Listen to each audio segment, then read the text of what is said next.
Hey everyone, Bobby D here again, and thanks for popping in back over here at the BS Zone. I'm going to spend a little bit of time talking about the Gen 6 Kawasaki ZX10R. Now that would be the 2021 through the 2023 and some of the tuning options that we have available to us now here in 2023. If we go back to 2021 when this model first came out, there were all kinds of restrictions and barriers in place when it came to trying to tune this bike, especially when putting exhaust and some of the more common mods that guys are putting on these to make more power or get them on the track.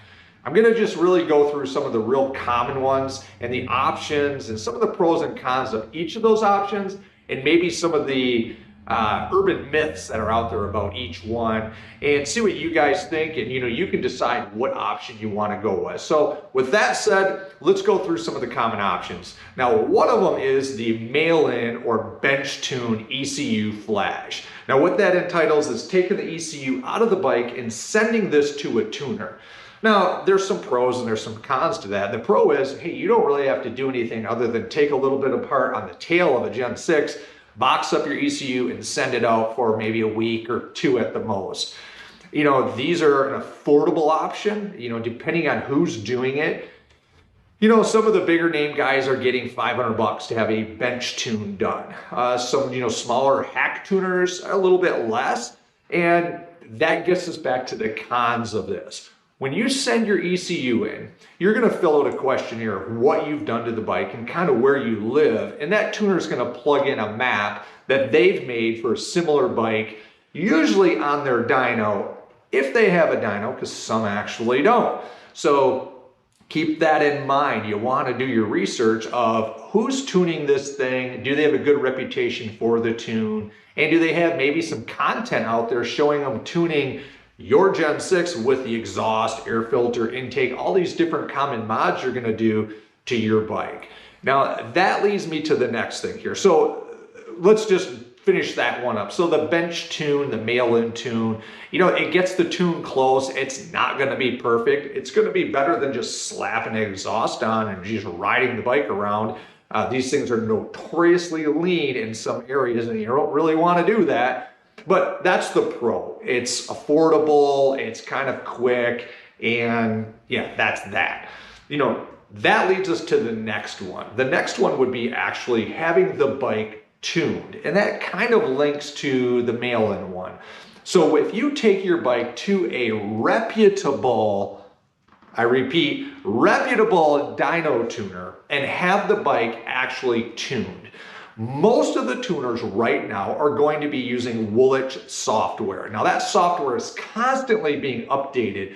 Initially when it came out, the restrictions and the access, I should say, it was lacking and we could just barely get into a few things. But now that software is really opening up and we're getting more and more as they update it. Now that's usually what your bench tuner or your mail-in flash person is actually going to be using, is the Woolwich software.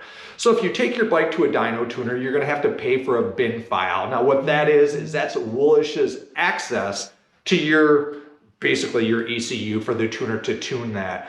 Now the one setback with that and the one complaint, and this is the big bitch, the BS that everybody is really kind of holding on to when it comes to the Woolwich software, is the lack of access to the quick shifter.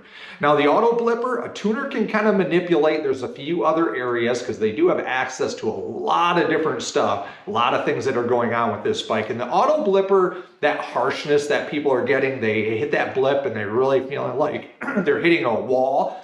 That can be worked around a little bit, and I have on this bike. But the actual kill time on the quick shifter, that's still a barrier and it is still too long. I'm sure Woolwich is going to be putting out some stuff eventually with access to kill those, shorten those milliseconds on that. Now, when you take a bike to a tuner, the prices are all over the place. A reputable tuner, you may pay $600 or more.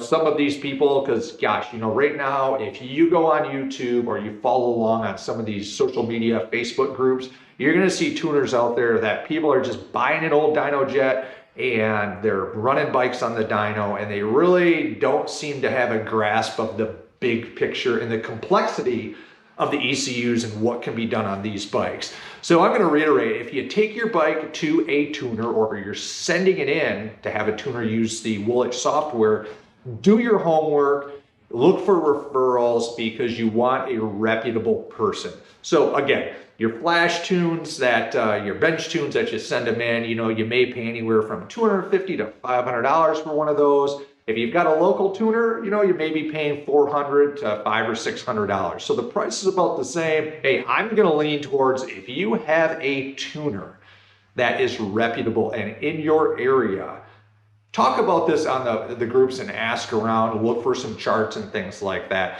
I'm going to suggest you take your bike in and have your actual engine tuned for about the same price as a bench tune. That leads us to the next option, and this goes back to 2021, and that's the Bren tune, the BT Moto, these handhelds here. So these handheld units, these came out early 2021. Bren tune, they got their fame. They said, hey, we've been able to crack into this thing and we can tune your bike. Now, these are a pricey little gizmo, and there are some pros to this, and there are definitely some cons. And now in 2023, in my opinion, the BT Moto handheld is really about obsolete. Now, the people who are going to really kind of bark at me on this are going to say, whoa, whoa, whoa, pump your brakes. But let's look at what the BT Moto handheld does. So this device will allow you, I could take my bike and plug in, and I can actually load the flash or the tuning into my bike by myself. Now, Bren Tune is a marketing scheme. They've got their stage 1 and their stage 2, so they're going to charge you more for more access, which in my mind, in the name of the channel, is BS here. If you take your bike to a tuner, they're not going to do that to you.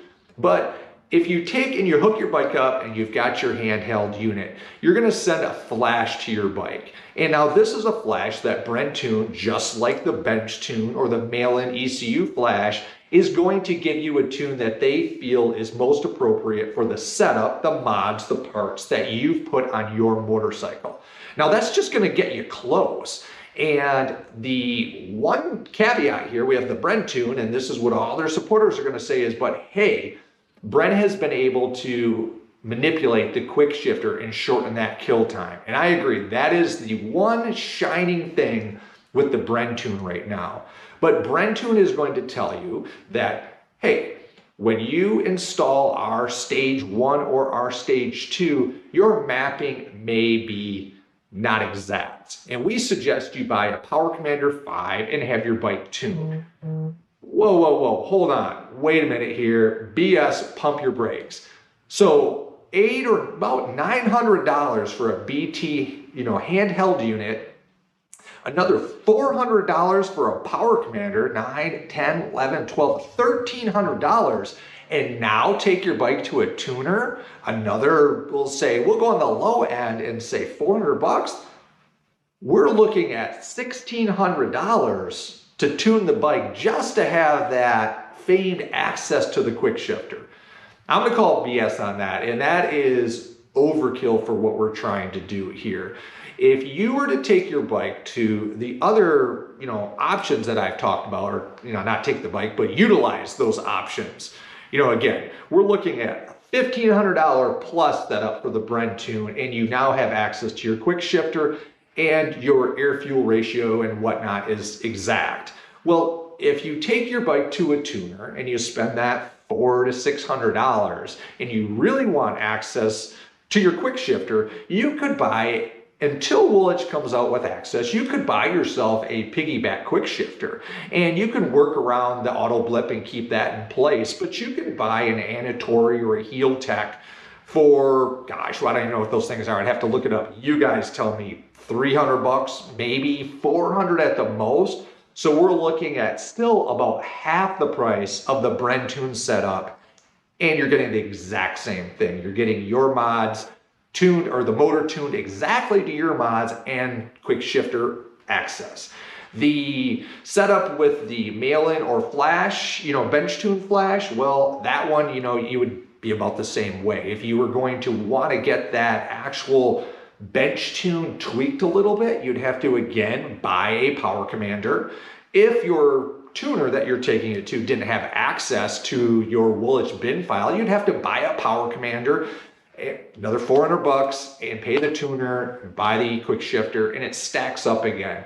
So when we look at affordability here and the best bang for your buck and ultimately the best setup with fewer gizmos on your bike, we're looking at running the actual Woolwich software and the tuning access to your ECU.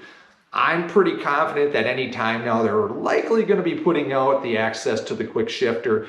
The updates have come along really quick over the last few months with Woolwich, and they're getting into this thing and kind of getting things going. So with that said, there's some pros, there's some cons. I'm going to tell you, I just can't jump on that BT Moto bandwagon right now because for the cost, I think this is an option that really doesn't make a whole lot of sense. If those units cost less, I could see going that route, but for a Japanese bike that doesn't have wide band, adjustment capabilities like some of the European models, the BT Moto, having to buy the power commander and additional tuning, it just doesn't make sense to get just that access to the quick shifter. I'm going to be an advocate for taking your bike to the Reputable tuner for about, I'm going to average it $500, maybe a little bit more, but I'm going to be an advocate for that. You get your exact bike tuned, you get the sheet with your power numbers on it and all that kind of stuff, your torque and your horsepower and all that stuff. I'm going to be an advocate for that, doing your homework, looking around for that. If you're that person that you're really not, that caught up on every little bit of horsepower, but hey, you want your bike to run safe because you put some mods on it, then the bench tune, the mail-in flash, some of the more popular, bigger name ones, that might be a good option for you if you're just looking to get it close. But most of all, I'm going to end this with, if you do own a Gen 6 Zx10r, and this has been a huge question, a lot of people are asking, I'm taking off my muffler, I'm taking off my catalytic converter, putting this thing on the track, right? But if you are doing that setup, you do need to tune these. Whatever method you choose, you want to do that. In the mid-range and the upper mid-range, these bikes are running 25% or more lean, and that is not good. They're extremely fat or rich on the top end, but in the middle, they are very, very lean, and you don't want to be riding around a long time with that.